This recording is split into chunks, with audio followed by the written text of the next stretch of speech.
We live in a VUCA world, a world filled with volatility, uncertainty, complexity, and ambiguity. Children of today are impeccably resilient to the spaces they exist in. It is our responsibility as adults, their duty bearers, and their examples to them to restructure and disrupt education so that it's more valuable and relevant to their lives.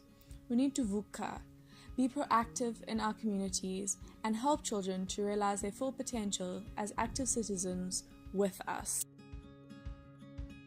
The realization of this VUCA world came to me in the form of 30 energetic boys from St. Mary's Development and Care Centre in Grahamstown, Eastern Cape. With my passion in scouting and nowhere to actualize it in my new student hometown, I founded a Cub Scout pack for these boys in the Albany Scots Farm area. Children are selected to be in the St. Mary's DCC programs according to particular criteria. In varying degrees, this includes poverty, lack of stimulating environments, and family disruption.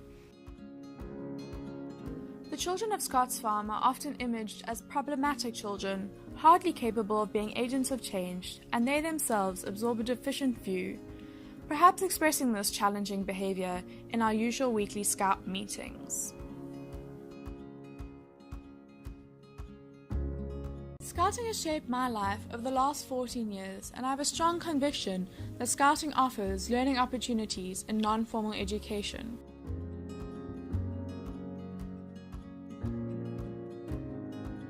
In starting the group, I felt bound to continue the traditions and legacy of how my Scouting journey had been taught and experienced.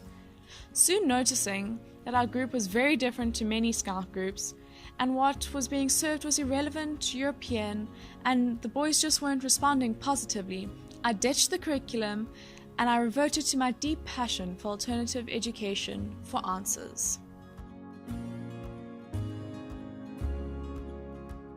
I began using my knowledge of the Reggio Emilia approach and moved our program away from being adult-centric and curriculum-based.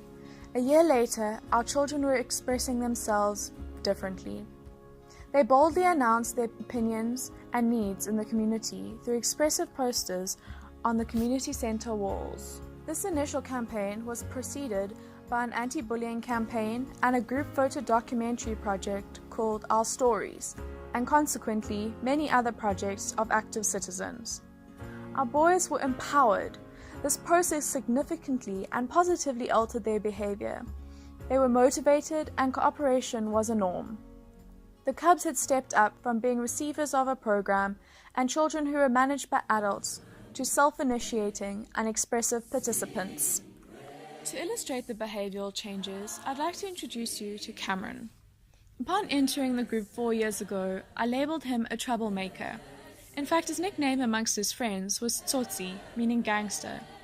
At the tender age of 7, he had been roped into the gangs of the area. On one particular Cub afternoon, 4 years later, I asked the boys to draw a picture of something that made them really proud.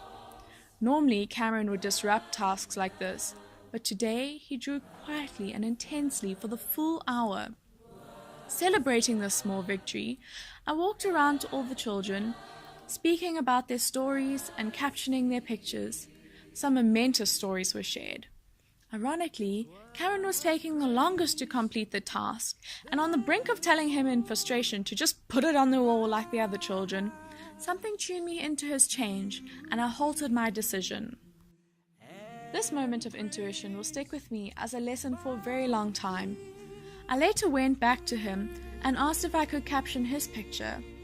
In the utmost vulnerability and openness, and in our time devoid of distraction of other children, he pointed to his picture and said, "I was a Tutsi once, now I'm not."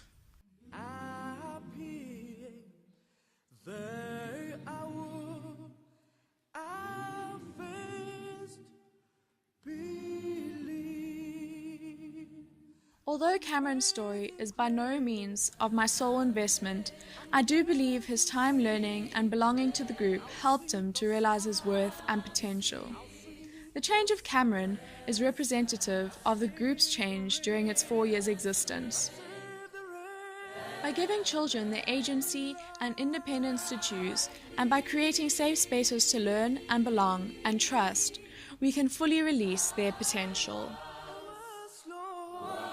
We live in a world of volatility, uncertainty, complexity, and ambiguity, and it is when we begin to use this to our advantage as opportunities that there is hope for a better educated population of future movers and shakers in our communities.